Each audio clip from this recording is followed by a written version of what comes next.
Out of all the emotions in this movie, I identify the most with joy. Can't you tell? Look at me. I'm always so happy all the time. Your videos suck. Who said that? Something ain't right here.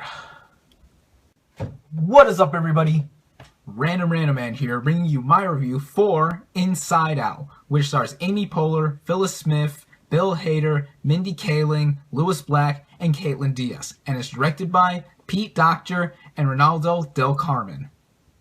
Now, the plot follows a young girl named Riley, voiced by Caitlin Diaz, who moves from her life in the Midwest to a new life in San Francisco, as her 5 emotions, joy, fear, anger, disgust, and sadness, voiced by the other 5 voice actors, all conflict in how Riley has to deal with a new city, a new house, and a new school.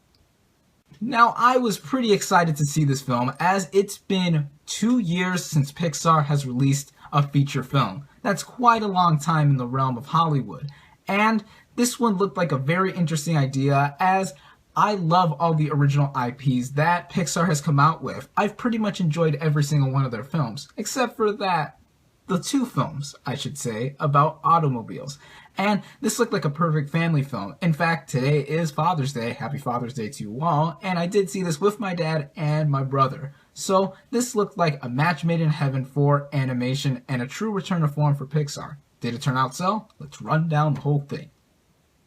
As with any Pixar film, the voice acting here is always top notch. Amy Poehler is just perfect as the character of Joy with her very joyous and happy attitude. Bill Hader is my personal favorite character as Fear, as he's always afraid and just always on the lookout for something dangerous. Mindy Kaling is pretty nice as the character of Disgust. Louis Black as Anger. He is just too funny, just like Fear. In fact, there are several moments in this film where he burns Fear literally, and that adds to some pretty hysterical moments. And Phyllis Smith as Sadness. Wow. Talk about casting done right. Her mopey and melancholy attitude just exemplifies on screen of her being sad. She is sadness after all. Caitlin Diaz is also great. Just great as the sole anchor of the film, Riley, the little girl where all 5 of these emotions live. And that also adds to one of the big messages of the film about a kid growing up. And that also leads into the parents. Kyle MacLachlan and Diane Lane played the 2 parents of Riley. And these characters are all just so well realized here. Even though they have very simple setups and concepts, I think that the voice cast here is among some of the most stellar I've seen in any animated film recently. The plot synopsis I did give earlier is probably as far as I'll go in mentioning the plot. I mean, I will also say that one more aspect in this film is that joy and sadness do get lost in Riley's mind, and that's actually the Kickstarter for how the movie goes.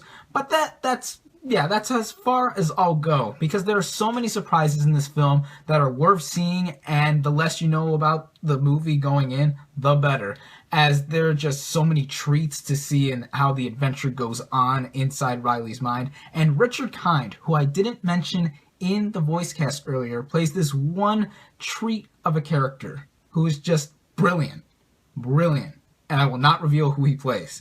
I just think that once you see the movie unravel as the plot goes on, it takes a simple concept, but goes very complex, yet not too complicated to understand as the movie does draw to a close. It takes quite a bit of build-up in the first 10 minutes of the film, and that's actually one nitpick I do have with Inside Out, as yes, it's slow in the beginning, but not unbearably boring more so. I think it adds to great pacing. This movie does run at about 1 hour and 30 minutes, and that's just perfect. This is a kid's film at heart that's also meant for families, and you won't feel like you're in the theater for that long, but you'll feel like time has passed by.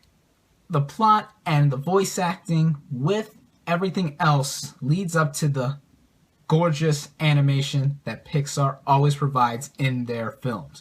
This one is very interesting to note as well, because the character designs are just so unique, and how they're animated just adds to how much life this movie breathes for being an animation. and all the detail you see everywhere in this world in Riley's head, from the particles that are going off of each character's bodies, just to the creativity and pure imagination in all of these worlds that joy and sadness go through all over. And this adds to a pretty fun adventure, not only for kids but for adults as well. And I know everyone says this, Pixar films are not just meant for children, but they're meant for grown people too. But this one in particular, as a Pixar film, is really gonna hit home with a bunch of people, myself included, as I am a teenager, but I did sense that everyone in the room, no matter how old, is really gonna dig this movie. And for all this, I just love how Pixar has gone back to original ideas for films, and I hope they continue going on with this for years to come. This is Pixar at its best. My final thoughts on this movie are that the voice acting, as with any Pixar film, is fantastic from everyone involved. The animation is purely stunning and gorgeous in its unique nature, and the plot, although very bare bones and simple in scope, goes on to be very complex and very tangible to both kids and adults in unveiling the morals, messages, and everything in between that goes with this complete package of a film. Yes, I did have that one nitpick about the film taking quite a while for it to start up and really get going, but that's just minor.